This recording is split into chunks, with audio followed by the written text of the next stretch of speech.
Welcome, welcome, welcome to this course on evaluation, leadership, and learning.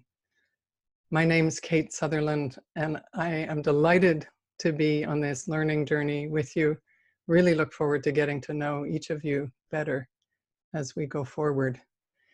I want to start by acknowledging that I created this course and will be predominantly delivering it on the traditional unceded ancestral lands of the Musqueam, the Tsleil-Waututh, and the Squamish peoples. It's such a privilege to live and work and play here. And this video, I want to introduce myself and give you a bit of my background, give some context for the course as a whole, and offer a few bits around the container for our learning journey together. So in introducing myself, I'll say that I have been a consultant for over 30 years in community and organizational change. And what I've loved about my work is the variety, that I've worked with grassroots organizations all the way up to policy and planning secretariats in the federal government. I've worked on all sorts of issues. And what I find is that what I learn in one context helps shine light on other contexts that I work in. And that richness has been really meaningful to me. It's helped me develop understandings of how human systems work, very much aided by the work of a lot of people like Otto Scharmer, Peter Senge, Ken Wilber. And I have, in the arc of my own journey, come to place more and more emphasis on the interior dimension. So I'm seeing that my own work is more effective when I tend to who I am and how I show up, and look at what I call inner work, which is intention, perception, intuition, and consciousness. So one of my key phrases is that consciousness matters most. And that will be a lot of what I bring to this course. I'm not working formally as an evaluator. Of course, any one of us who's involved in leadership or in creating social impact, transformational learning, needs to be working evaluatively. That's one of the premises of this particular course. And I'm but just that this is a bit of my background. I've written 3 books because I'm so passionate about the potential of inner work, and my current work is focused on the creative question: how might we help leaders and change makers leverage the potential of inner work for nonlinear change? There's more on my website, and I'd be delighted to share more if you would like to know more about my background. And so where are we going? This course is at the midpoint in the certificate. And one way to think of it is it's that now is the time we do a deep dive into the personal dimension of our work. A short handle for this is that leadership for transformational change requires evaluation, and evaluation requires leadership. They are with each other. And when you add in learning, I like to think of it as braiding, that we're braiding evaluation, leadership, and learning, the 3 words in the title of this course, because each strand strengthens the other, and they are this kind of ecosystem of where what we learn when we reflect more deeply on our leadership deepens our ability to learn and to evaluate, and vice versa, all the way around the circle. So that's the kind of big picture. The course, as the previous one, has 6 weeks. And the first week is really unpacking what do we mean by leadership? So that many of us, the premise is that we need to have more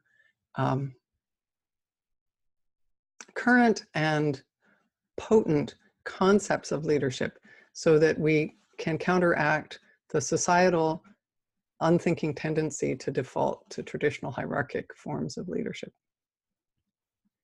The second week is called Inside Out, and that's where we look deeply into our own inner state and how can we be more aware of where we're coming from, of the level of trust we bring to a situation, of the level of presence.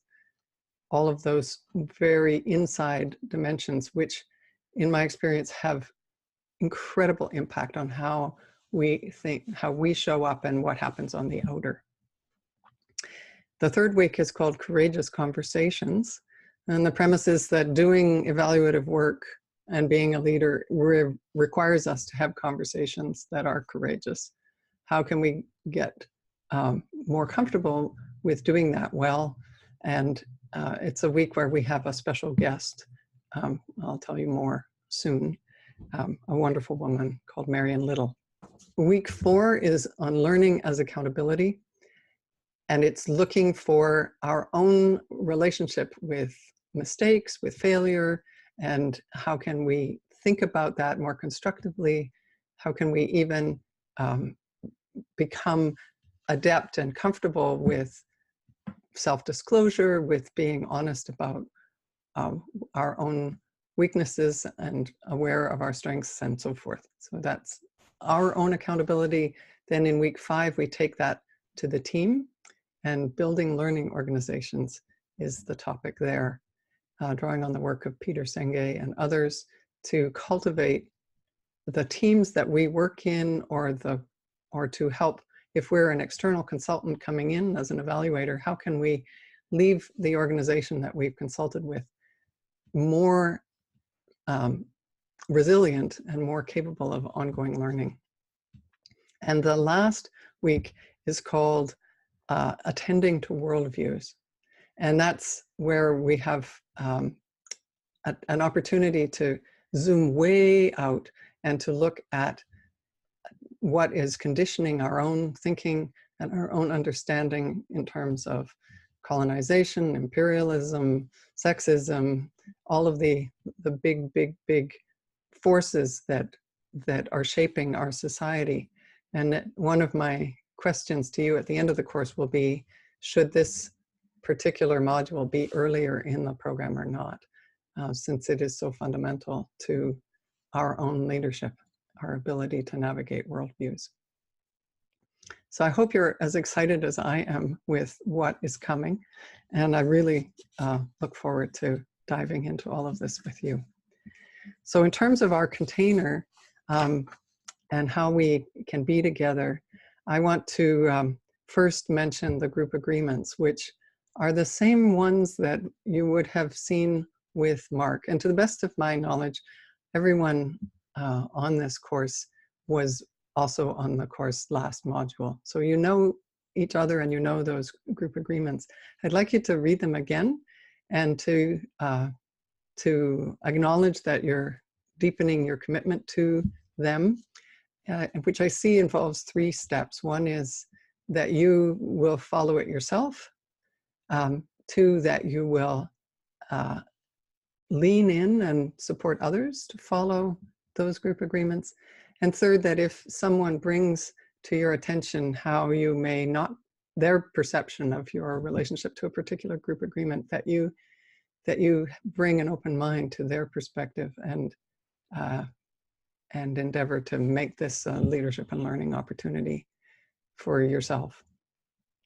So hoping that you can respond to the poll that is on the next page about those group agreements. And there's also a question there just to reflect. So since so much of this module, this course rather, is about reflection, asking you to name in there which 1 or 2 of the group agreements is more challenging for you personally. So thanks for that. A design parameter for SFU was that this course is assumed to take about 8 to 10 weeks of your time. Less of it will be in reading and more of it will be in applying and actual practices and actual reflections and exercises that I've put into the course that are about you looking at your own leadership. This is the personal dimension, the most, where we're taking the lamp of our awareness from looking out and turning around and looking at ourselves more. So there'll be more, you may find that the weighting is less towards reading and more towards applying. And my hope is that you can actually carve time in your actual workday for this, and that this course is a container for risk for you to experiment with bringing reflection right into your workday if you don't have it there already. In my own experience, 5 minutes of pausing to reflect can save me hours of time down rabbit holes. So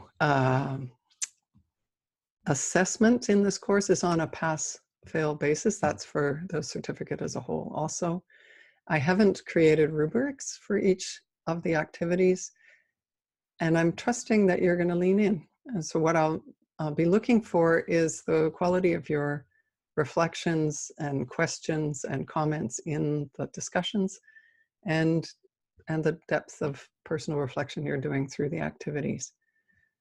And as always in an adult learning context, it's the more you bring to this, the more you will learn. And I really know that each of you has tremendous value to bring to all the others. So I hope that you will share your understanding, your wisdom, your knowledge, your insight on the topics that we're covering in the course. I encourage you to download the workbook soon so that you can have it as a companion and work with it all the way through the course. The way I've designed it is as though there's content and then there's an activity to work directly with that content. And you may choose to do it at a different time, but each activity is intended to build on the previous one. So the hope is that you'll have the workbook as a companion with you through the course. And then at various points, you'll upload it so that I can comment on your work and reflections. And then at the end, it'll be a way for you, once you no longer have access to Canvas for this course, the workbook has a lot of the key ideas and framing in it. And I hope that's a helpful resource to you ongoing. So on the logistics side, next week there's a paired activity, and I will be creating pairs for everyone using this deck of cards, which I have used in numerous courses. It's very, I set intention that you be paired with a person who will, you know, so that throughout the cohort that it maximizes the learning for everyone. And that once you know your partner, which I'll do in a couple of days, then I encourage you to set up a time. You'll need about 45 to 60 minutes in the week starting January 21st to do a paired activity that's part of week 2. Yeah, so I am the one who's a newcomer in this group. You all have had the privilege of being with each other. I hear from Mark that it's a wonderful group. I heard that from Kim and Billy Joe, and I saw it, I had a taste back in September.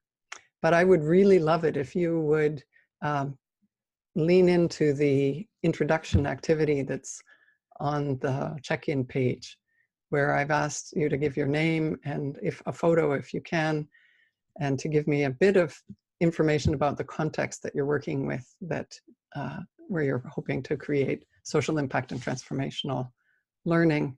And then I have some questions there, really wanting to start from your own lived experience of transformational leadership, and for you to reflect, not so much to tell the story of that transformational leadership, but what stood out for you about that leadership. And I've put in the notes there, so you don't have to copy this down now, that I'm inviting you to consider transformational leadership as potentially collaborative rather than defaulting to our traditional understanding of the lone wolf leader. Yeah. So before I sign off, I just want to say that what I see my role has been is to create a scaffolding, to create a flow and a way of breaking open and looking into this box of leadership, evaluation, and learning, and that it will come alive to the extent that we animate it. And I am so looking forward to what will come and to the deep richness that we can all bring to this journey. If you have any questions, please feel free to be in touch with me. And if there's an interest in office hours, let me know. I know that Mark offered that late in his course and people didn't take him up on it. I'm really happy to offer that also, but I would love to have some indication that it's of interest. So here we go, and very, very best wishes and much joy and delight for us all. Thank you.